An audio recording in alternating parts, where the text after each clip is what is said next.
Chest is one of the most enjoyable muscle groups to train, yet at the same time, it seems to be a muscle group that many people struggle with developing. This then often leads them to throw every single possible chest exercise at it in hopes that it'll grow.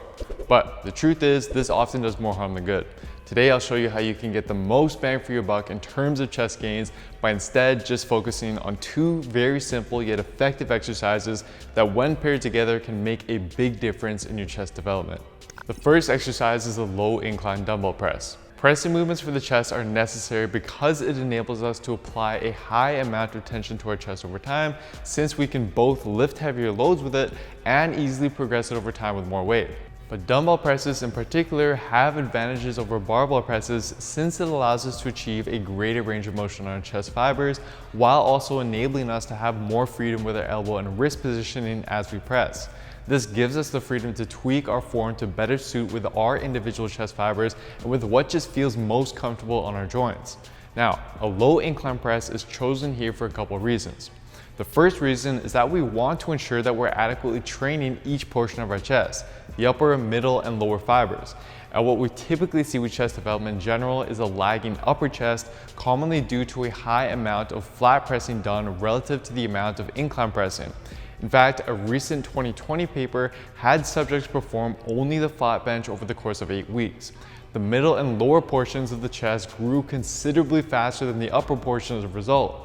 However, at the same time, this does not mean that we want to perform a typical incline press, because research has shown that even an incline up to just 30 degrees, so typically just 2 notches up from the bottom of a flat bench, results in greater upper chest activation, but comes with the cost of significantly greater front delts activation and significantly less mid and lower chest activation when compared to a flat press, with an incline up to 45 degrees now proven to be even worse.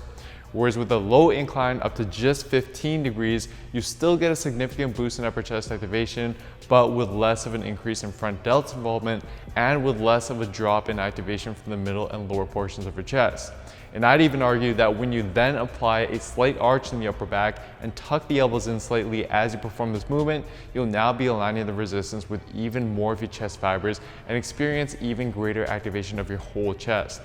But going beyond chest activation and growth, the second reason why this exercise is beneficial is comfort. This is because with the flat dumbbell press at the bottom position, your shoulder tends to be put in an internally rotated position, which can become problematic or uncomfortable in your shoulders, especially if you lack sufficient shoulder mobility. But by adding a slight incline, your shoulders will be now placed in a slightly externally rotated position, which for many is just a much more comfortable pressing position for the shoulder to be in. Now, this isn't to say that flat dumbbell pressing is bad and should be avoided, but it's just another unique benefit of the low incline press and is why I highly recommend that you include it in your routine.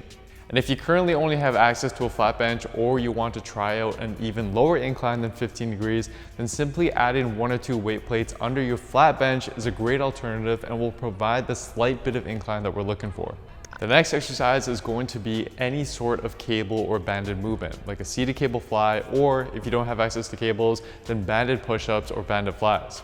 Now, the reasoning for this movement has to do with the strength curve of our previous exercise.